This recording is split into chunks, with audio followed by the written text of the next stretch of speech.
오늘 예레미야 18장은 토기장이 비유입니다. 1장부터 17장까지 예레미야는 하나님을 거역하고 하나님을 떠나서 살고 있는 남유다에게 하나님의 심판을 경고하고 회개하고 돌아올 것을 촉구하고 있습니다. 세상을 살아갈 때에 내 지혜를 동원하고 내 경험을 동원해서 내 방식대로 살아가는 것, 그것이 사람의 방법이고 사람의 길입니다. 그런데 사람의 시각으로 봤을 때는 이게 굉장히 좋은 방법이고 나름대로 괜찮은 방법이라 생각할 때가 있지만 하나님이 보시기에 그 길은 죽음의 길이라는 것을 우리는 깨닫게 됩니다. 지금 남유다 상황이 그렇습니다. 하나님을 버리고 우상을 숭배하고 하나님을 부정하고 하나님을 대적하고 게다가 하나님을 의지하지 않고 이방 민족의 힘을 빌려서 자신들을 지키려고 했던 것이죠. 그러나 이것이 하나님의 눈으로 봤을 때는 멸망의 길임에도 불구하고 그들은 듣지 않았다는 것입니다. 그래서 하나님은 오늘 18장에서 토기장이의 비유를 통하여서 이스라엘 백성들, 남유다 백성들이 이해하기 쉽도록 가르쳐 주시기 위하여 예레미야에게 토기장이의 집으로 가라고 명령하십니다. 이것은 단순히 쉽게 설명하기 위해서이고 비유를 통해서 설명하기 위해서인데 결국에는 이들이 이것을 깨닫고 회개하고 돌아오기만을 바란 것이지요. 여러분 1절을 보시면요, 여호와께로부터 예레미야에게 임한 말씀에 이르시되라고 기록하고 있습니다. 예레미야에게 여호와의 말씀이 임합니다. 토기장이의 비유는요, 예레미야가 머리를 쥐어뜯고 생각해서 나온 것이 아니라 하나님께서 주신 지혜입니다. 하나님이 임하셔서 그렇게 예레미야에게 임하셔서 말씀하고 있으신 것이죠. 이 말은 무엇이냐면 여러분, 이 예레미야 18장은요, 하나님의 말씀의 권위가 있다는 것을 의미합니다. 지금 이 말씀은 하나님이 너희에게 하신 말씀이니까 잘 듣고 순종하라는 이런 의도가 담겨 있습니다. 하나님은 예레미야에게 토기장이의 집으로 가라고 명령하십니다. 그리고 거기서 하나님이 당신의 말씀을 들려주시겠다고 하십니다. 여러분, 왜 하필이면 토기장이의 집으로 가라고 했을까요? 그것은 토기장이가 가지고 있는 상징성이 있기 때문입니다. 토기장이는요, 만든다라는 상징성을 가지고 있습니다. 토기장이는 히브리어로 요체르라고 발음하는데 이 단어의 어원이 뿌리가 야체르, 창조하다라는 의미의 단어에서 파생되었습니다. 하나님이 창세기에서 천지를 창조하실 때 이 단어는 마라라는 단어를 쓰는데요, 이 둘의 차이점은 마라라고 하는 이 천지를 창조할 때 쓰는 단어는 무에서 유를 창조할 때 쓰는 겁니다. 그런데 야체르라는 이 창조하다라는 단어는요, 주어진 물질을 가지고 그것을 만들어내는 것을 의미합니다. 하나님이 흙으로 사람을 빚으실 때 하나님의 형상과 하나님의 모양대로 만들었다 할 때 그 만드셨다는 것이 바로 야체르라는 단어를 쓰고 있는 것이죠. 그러니까 토기장이가 그릇을 만드는 행동을 하나님이 사람을 빚으시고 만드는 행동으로 비유하는 것입니다. 즉 토기장이는 하나님을 의미합니다. 예레미야가 하나님의 말씀을 듣고 토기장이 집으로 내려갑니다. 토기장이의 집은 일반적으로 골짜기 아래 있었다고 합니다. 골짜기 아래에 진흙이 있었고 토기장이들은 그 진흙을 퍼서 반죽하여 그릇을 만들었다고 합니다. 마침 3절을 보시면요, 이 토기장이가 농로로 일을 하고 있다고 성경은 기록하고 있습니다. 농로라는 말은요, 도자기를 빚을 때 쓰는 회전 원반을 가리킵니다. 도자기 반죽을 얹어놓고 사람이 발로 밟든 요즘은 전기 모터를 쓰는 그 회전 원반을 통하여서 천천히 돌려서 모양을 만들어내는 것을 농로라고 부릅니다. 일반적으로 여러분 실제로 이 도자기 혹은 토기를 빚는 것을 보고 있으면요, 이 과정이 굉장히 섬세하다는 것을 우리가 알 수 있습니다. 어떻게 빚으냐에 따라서 이 토기가 그릇이 되기도 하고 도자기가 되기도 합니다. 또 그 그릇의 두께가 두꺼워지기도 하고 얇아지기도 합니다. 토기장이가 농로를 돌려서 진흙을 빚듯이 하나님은 단순히 창조만 하신 것이 아니라 세상을 돌리면서 역사를 이루어 가신다는 것을 의미하고 있습니다. 지구가 태양을 공전하고 지구가 스스로 자전하면서 사계절이 이루어지고 낮과 밤이 이루어지듯이 그렇게 우리의 인생이 하나님의 손에서 빚어지고 만들어지고 있다는 것을 예레미야의 눈을 통해서 보여주고 계시는 것이죠.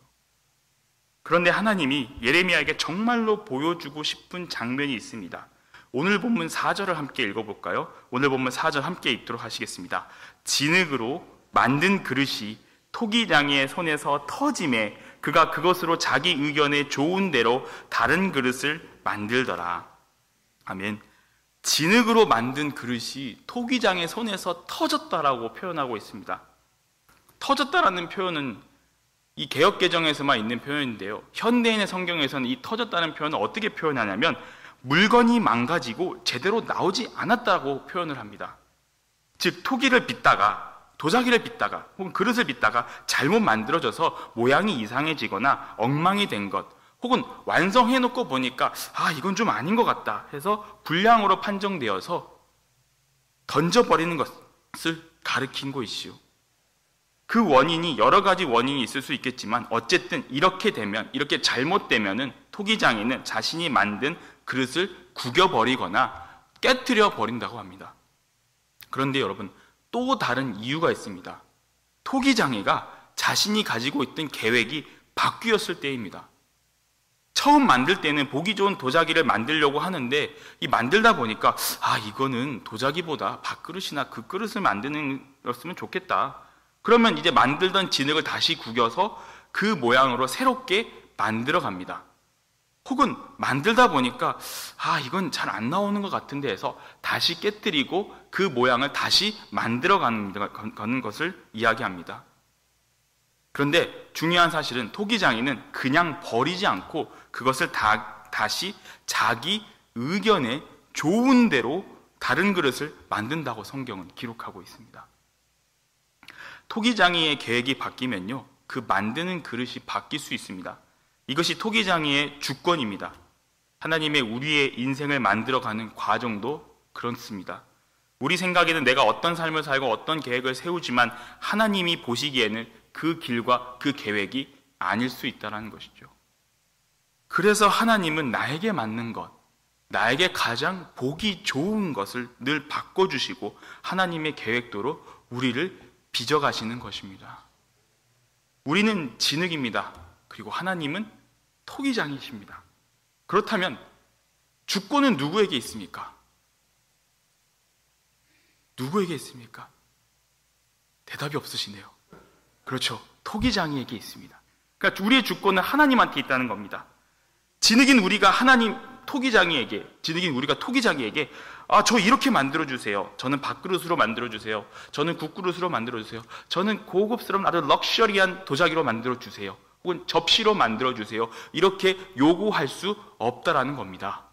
그저 토기장이가 의도한 대로, 토기장이가 생각한 대로 그 진흙을 빚어서 어떤 모양의 그릇이든 어떤 종류의 그릇이든지로 만들어진다는 것이죠.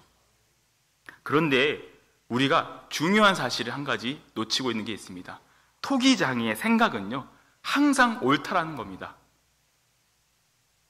하나님의 생각은 항상 옳다라는 겁니다. 하나님은 항상 옳으셔서 하나님의 생각과 뜻은 우리가 알 수 없을 만큼 크고 위대해서 우리가 생각하는 것 그 이상으로 만들어 간다는 사실입니다. 이 토기장이를 보여주시면서요, 하나님은 오늘 남유다 백성들에게 하고 싶은 말을 하십니다. 그것이 오늘 본문 6절입니다. 6절 말씀 우리 함께 읽도록 하시겠습니다. 여호와의 말씀이니라. 이스라엘 족속과 이 토기장이가 하는 것 같이 내가 능히 너희에게 행하지 못하겠느냐. 이스라엘 족속과 진흙이 토기장이의 손에 있음 같이 너희가 내 손에 있느니라. 아멘. 진흙이 토기장이 손에 있음 같이 너희가 내 손에 있느니라. 너희가 내 손에 있다. 내가 능히 너희를 행하지 못할 것이 무엇이냐? 내가 너희를 심판하지 못할 것 같으냐? 내가 너희를 깨뜨리지 못할 것 같으냐? 너희가 계속 범죄하고 나를 떠나서 살면 나는 너희를 버려버리고 깨뜨려버리겠다. 지금 하나님의 의도가 바로 여기에 있습니다. 토기장의 비유가요, 여러분, 이사야서에서도 나오고 로마서에서도 나오고 오늘 본문 예레미야 18장에서도 나옵니다. 이사야서에서는요, 남유다의 멸망과 심판에 초점을 맞춰 있어서 하나님의 심판에 더 비중을 두고 있습니다. 로마서에서는요, 어떤 그릇을 만드느냐에 따라 그 초점을 맞춰 있기 때문에 하나님의 창조의 주권에 더 비중을 두고 이야기를 하고 있습니다. 그런데요, 여러분, 오늘 예레미야 18장 전체를 쭉 읽어보시면요, 하나님의 창조의 주권, 하나님의 심판의 주권, 하나님의 멸망의 주권까지 다 나와 있습니다. 여러분, 하나님이요, 우리를 창조하셔서 우리를 이끄시고 도와주시는 분이시라고만 단순히 생각해서는 안 됩니다. 하나님은 주권자이십니다. 주권자이신데 그냥 주권자가 아니라 절대 주권자이십니다. 우리의 삶을 하나님이 절대 주권자를 가지고 계신다는 것입니다. 하나님이 마냥 좋게 사랑만 베푸시는 것이 아니라 죄인된 우리를 심판하시는 공의의 하나님이시라는 것을 우리는 깨닫고 있어야 합니다. 때문에 6절에서 진흙이 토기장의 손에 있음같이 너희가 내 손에 있다. 이 의미는요, 두 가지 의미를 담고 있습니다. 첫 번째는 하나님이 사랑하는 자에게 권능의 오른손을 베풀어 주셔서 은혜를 베풀어 주시는 사랑의 손이 될 수도 있지만, 하나님을 불순종하는 자에게는 그 손이 심판의 손이 될 수 있다는 겁니다. 토기장이가 진흙을 구겨버리고 깨뜨려버리고 다시 반죽하여 새로운 그릇으로 만든다는 것이 바로 이런 의미인 것입니다. 잠언 13장 24절을 보시면요, 이렇게 기록합니다. 매를 아끼는 자는 그의 자식을 미워함이라. 자식을 사랑하는 자는 근실이 징계하느니라. 자식을 사랑하는 자는요, 그 자식이 올바른 길로 갈 수 있도록 부지런히 징계한다는 것입니다. 단순히 매질만 하고 무작정 때리기만 하는 폭력적인 것이 아니라 이게 옳고 그른지 엄격하고 진지하게 가르쳐서 그 자식이 바른 길로 갈 수 있도록 가르친다는 것입니다. 우리 하나님도 똑같습니다. 하나님의 백성들이 죄를 행하고 돌이키지 않을 때에 하나님은 그것을 그냥 놔두시지 않습니다. 하나님은 사랑하시기 때문에, 너무나도 사랑하시기 때문에, 이게 옳고 그른지 아시기 때문에 하나님은 경고도 하시고 심판도 하시고 때로는 재앙도 내리시는 줄 여러분 믿으시기 바랍니다. 그 심판과 재앙에 관한 이야기가 오늘 본문 7절에서 10절까지 쭉 기록이 되어 있습니다. 하나님의 절대 주권이 모든 민족과 나라에 있음을 언급하면서 그 모든 민족과 나라가 멸망하지 않으려면 유일한 방법 한 가지, 하나님께 회개하는 것을 예레미야가 선포합니다. 이 이야기를 하는 이유는 남유다의 죄악이 이미 극에 달하여서 하나님이 선택했든 선택하지 않는 백성이든지 간에 그것은 예외가 없이 심판하신다는 것을 보여주기 위해서입니다.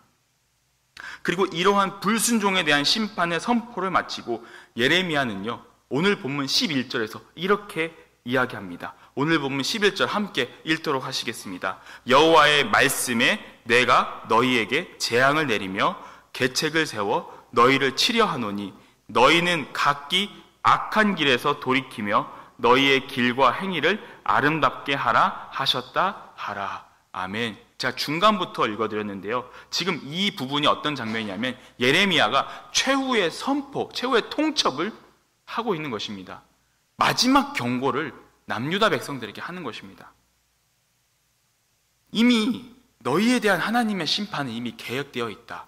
이미 결정되어 있다. 그러니까 너희가 지금 회개하지 않으면 그 심판을 하나님이 내리셔서 너희는 그 심판을 피할 수 없다라는 것을 예레미야가 최후의 통첩으로 선포하고 있는 것이죠. 하나님이 심판하려는 목적이 여러분 무엇이라고 생각하십니까? 하나님의 심판은요, 회개입니다. 이스라엘 백성들, 남유다 백성들이 회개하고 돌아올 것을 알려주기 위해서 심판을 작정하신 것입니다.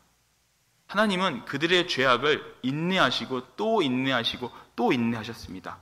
돌아오기만을 기다리셨습니다. 왜요? 하나님이 사랑하시기 때문입니다. 그럼에도 불구하고 그들은 그것을 듣지 않았습니다. 오늘 본문 12절 말씀을 함께 읽어볼까요? 오늘 본문 12절을 이렇게 기록합니다. 그러나 그들이 말하기를 이는 헛되니 우리는 우리의 계획대로 행하며 우리는 각기 악한 마음이 완악한 대로 행하니라 하느니라. 아멘. 여러분, 여기서 이는 헛되니라고 기록하고 있습니다. 헛되다라는 히브리어 단어는요, 야아쉬라고 번역을 하는데, 이것의 그 원래 뜻은 낙담시키다 그리고 근심하게 하다라는 의미를 가지고 있습니다. 즉 남유다 백성들은요, 이 예레미야의 최후의 통첩이요, 자신들의 입장에서는 굉장히 자신들을 기를 죽이는 말이라고 생각을 한 겁니다. 아니, 멀쩡하게 잘 살고 있는데 왜 우리 기를 죽이시냐고, 왜 그런 부정적인 말을 해서 우리를 낙담시키고 실망시키게 만듭니까? 라고 지금 오히려 지금 남유다 백성들이 예레미야를 향해서 지금 번기를 들고 대적하고 있습니다. 자신들은 더 이상 빚을 수 없을 정도로 딱딱하게 굳어버린 진흙과도 같은 상태인 것이죠. 그들의 목이 뻣뻣해서 이 심판의 말씀, 하나님의 복음의 말씀을 듣지 않았습니다. 심지어 그들은요, 여러분 18절에서 21절을 보시면 이렇게 보이는데요, 그들은 예레미야를 죽이려고까지 합니다. 그들은 예레미야를 잡으려고 구덩이를 파고 올무를 놓았다고 성경은 기록합니다. 그들은 자신들이 듣고 싶은 것만 듣고 귀를 막고, 그들은 자신들이 듣고 싶어 하지 않는 예레미야의 입술을 막기 위해 그를 죽이려고까지 합니다. 우리는 매주 금요일마다 사도행전 강의를 들으면서 그 보았던 유대인들의 모습을 혹시 기억하시는지요? 사도행전 9장을 보시면요, 유대인들이 사도 바울을 죽이려고 밤낮으로 성문을 지키고 예수의 이름으로 담대히 말하려고 변론을 하니까 죽이려고 힘씁니다. 그 유대인들의 모습이 오늘 이 예레미야 18장에 나오는 남유다 백성들의 모습입니다. 여러분, 이 말씀은요, 참 두려운 말씀입니다. 오늘 이 본문이 참 두려운 말씀입니다. 왜냐하면요, 진리를 전하는 사람에게 무서울이 많지 귀를 막고 듣지 않고 입을 막아버리려고 죽이려고 하는 이 남유다 백성들, 죄인들의 추악한 모습이 적나라하게 드러나 있습니다. 그러면서 동시에 하나님이 마음만 먹으면 그 죄인들을 심판할 수 있다는 것들 또한 이 성경에 기록되어 있습니다. 그럼에도 불구하고 회개를 촉구하시는 하나님의 공의와 사랑이 들어있는 것이 바로 오늘 이 예레미야 18장의 말씀입니다. 그래서 두려운 말씀인 것입니다. 그런데 여러분, 우리가 이 말씀을요, 두려움으로, 하나님을 경외함으로 받으면 오늘 우리 가운데 하나님의 크신 은혜가 임할 줄 믿습니다. 하나님, 제가 지금까지 잘못 살았습니다. 지금까지 주님을 믿는다고 하지만 제 욕심대로, 제 계획대로 살았음을 고백합니다. 하나님이 오죽하시면 내가 너희를 찌그러뜨려서 새롭게 만들고 싶은 마음이 있다고 하실 정도로 그렇게 말씀하시겠습니까? 주님, 제가 제 삶을 온전히 내려놓고 회개하고 새로워지기를 원합니다. 이 밤에 이렇게 두렵고 떨리는 마음으로 우리의 삶을 내려놓는다면 하나님이 우리를 이제부터라도 더 아름답고 귀한 그릇으로 만들어 가실 줄 믿습니다. 진흙이 토기장의 손에 있는 것처럼 오늘 또 하나님은 우리의 삶을 빚어가십니다. 예측할 수 없는 불완전한 상태가 아니라 완전하고 은혜롭고 아름답게 빚어가시는 줄 믿습니다. 심판의 하나님이라 하실지라도 회개하고 돌아오는 자들을 다시 새롭게 빚어주시는 하나님. 그래서 하나님이 이렇게 말씀하시죠. 그런즉 누구든지 그리스도 안에 있으면 새로운 피조물이라. 이전 것은 지나갔으니 보라, 새 것이 되었도다. 우리가 바로 그 새로운 피조물, 새로운 그릇이 되는 줄 믿습니다. 우리는 하나님의 손에 있습니다. 우리가 믿는 토기장이, 그 하나님은 전능하십니다. 그 주님 앞에서 우리는 그저 한낱 골짜기 아래에 있는 진흙에 불과합니다.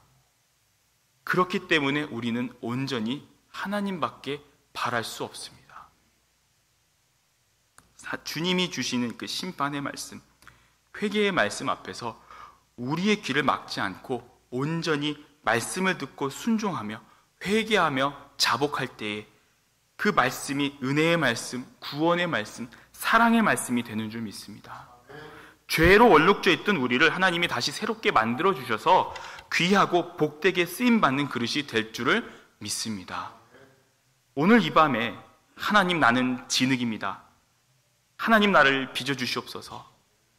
나의 얼룩진 것들을 주님께서 깨뜨려서 제거하여 주시고 주님이 원하시는 그릇으로 나를 빚어주시옵소서. 나는 아무것도 할 수 없습니다. 그저 주님께 나아가 내 모든 것을 주님께 내어드립니다. 내 모든 것을 주님께 맡기오니 주님께서 아름답게 사용하여 주시옵소서. 여러분, 이 밤에 이 고백이 여러분 입술에서 나오시기를 주님의 이름으로 간절히 축원합니다.